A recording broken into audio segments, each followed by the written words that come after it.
We left off talking about the sarcomere. To refresh you on what the sarcomere looks like, we have a central M line that has these thick myosin filaments on it.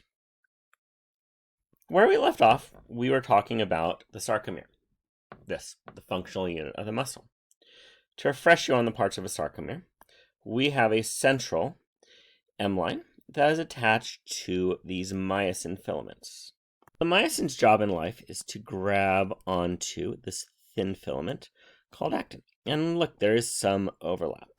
Now, the actin is attached to these things called Z discs because they look like Z's. And there's more actin on the other side. And then more myosin attached to that. Something happened to that actin. Then this is attached to another M line and more myosin on this side. Now, we also talked about how this region from myosin to myosin is called the A band. The free zone right here where there is no actin is the H zone. And then myosin, or actin to actin, so this region right here would be the I band. And we left off talking about the actin and the myosin. The actin sort of looks like a golf club, and it has these golf club-like heads right here. That looks, I don't know what that looks like. And this wants to grab the actin very badly. The actin is going to have an active site. Now, you don't want to grab before it's ready. You don't want to grab when you don't want the muscle to contract. So there's this molecule called troponin, another one called tropomyosin. And they sort of serve as a chaperone. The tropomyosin is going to wrap around the actin, and it acts as a chaperone. It does not let the head grab on. Now, when you want the muscle to contract, you have this little Mickey Mouse-looking molecule right here that calcium binds to. The calcium binds to the troponin. The troponin moves the tropomyosin, frees the active site on actin, and it lets the myosin head grab on. So this is the slide we left off on. Here is the actin right here. This is the tropomyosin. And then look, Mickey Mouse! That is the troponin. Troponin, the tropomyosin complex prevents myosin from grabbing. When calcium binds to troponin, that moves the tropomyosin, frees the active site, which would be under there, lets myosin grab, and pulls. So, the rest of the sarcomere. The M line is the center. It is what the myosin is attached to. The Z disc is here, so that would be the M line. And it looks like a Z. It really does look like a Z.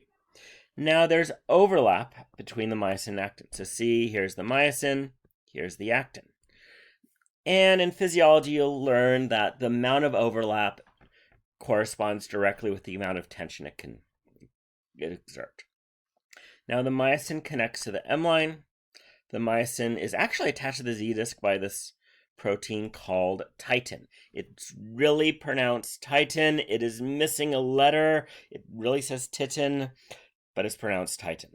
So titin is this big, thick filament. Remember the titans, they're big, godlike creatures. And that is why this got its name. It's sort of like a spring. It allows some springiness. It contributes to the series parallel elements in muscle, but that's all physiology. So at rest, myosin and actin overlap. So we have the actin right here. We have the myosin. Oh, look, there's the titin, the series parallel element. Now, where you only have actin, you only have myosin, that's the H zone because it sort of looks like an H. The A band is where you have myosin. It could have some overlap, doesn't have to. And then the I band, see how this is half the I band? That's because this actin, which is a different color. We have half the I band here. We have half the I band here.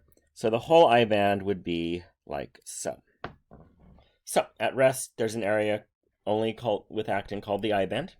The myosin is the A band. And the bare zone, where you have no actin, is called the H zone. It's around the M line. When the muscle contracts, this moves in, all of the I band and the H zone vanish. That's the 4th time I've told you that. Now, we have elasticity and stability.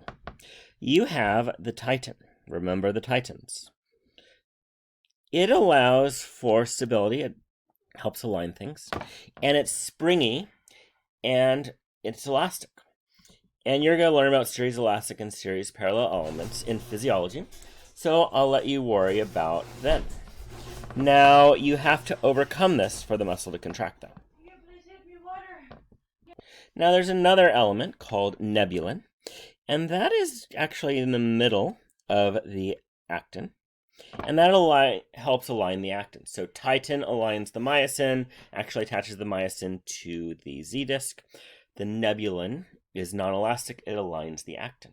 And we're not going to worry about what the series elastic and series parallel elements do, just know that titin is involved.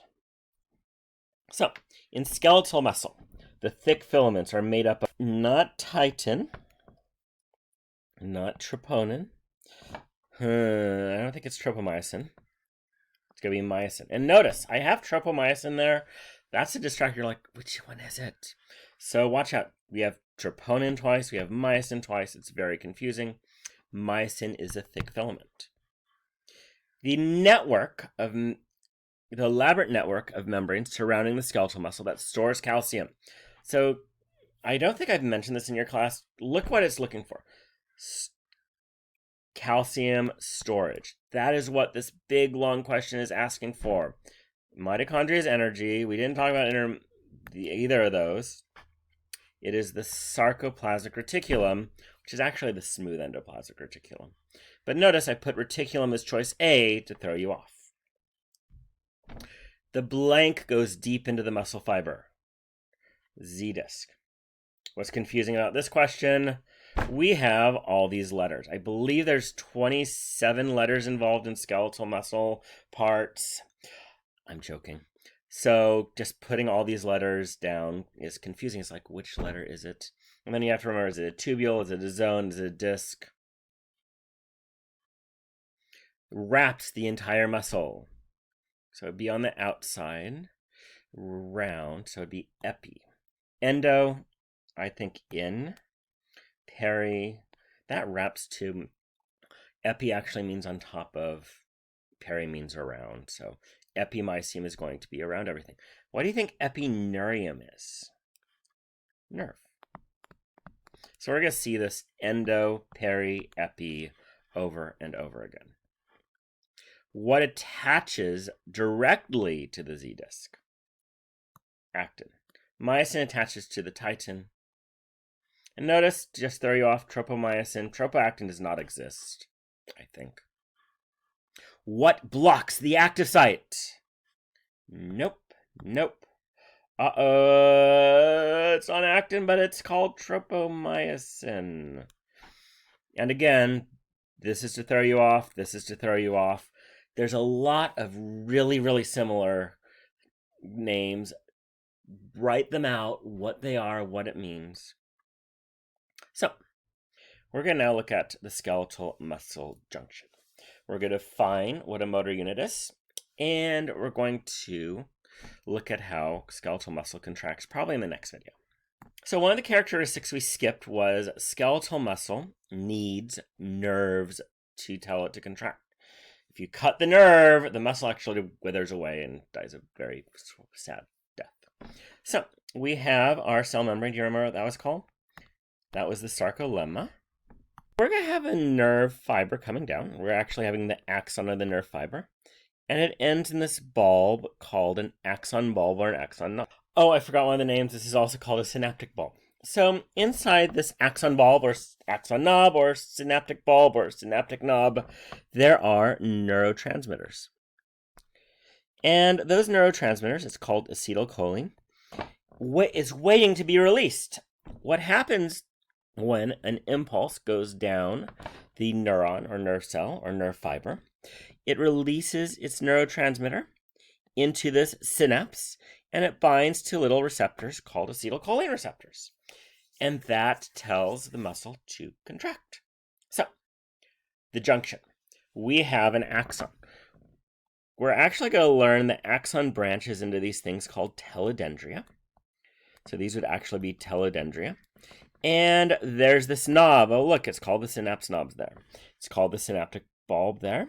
And it has all these neurotransmitters in it. And the neurotransmitter is acetylcholine, or ACH. Now, this is called a motor end plate because it's basically a flat region of the cell membrane. And what happens is a nerve impulse, that's an electrical signal basically, is traveling down this axon, the nerve cell, and it's going to split, and it tells the synaptic bulb, or whatever they're calling it today, to release the release the neurotransmitter. The neurotransmitter goes across the cleft and binds to the receptor. So this is an acetylcholine receptor right there. And that is going to let, actually, sodium ions go in. That creates an electrical current that goes across the sarcolemma. What was that tubule called? Down the T-tubule. So this gap right here on this slide is called the synaptic cleft. So I'm calling it the synaptic cleft. That is the space between the synaptic bulb, or the axon bulb, or the axon knob, and the muscle cell. There's receptors here. Those receptors are for acetylcholine. What happens is a nerve impulse comes down, tells the knob or the bulb or whatever they're calling it today to release the acetylcholine. The acetylcholine, look, it gets released. It goes across. It binds to the receptors and tells the muscle to contract. Now, muscles are arranged in these units called motor units. A motor unit consists of a single motor neuron and all the muscles it attaches to, muscle fibers it attaches to. I've been telling students for 15 years now, I'm going to ask them what a motor unit is.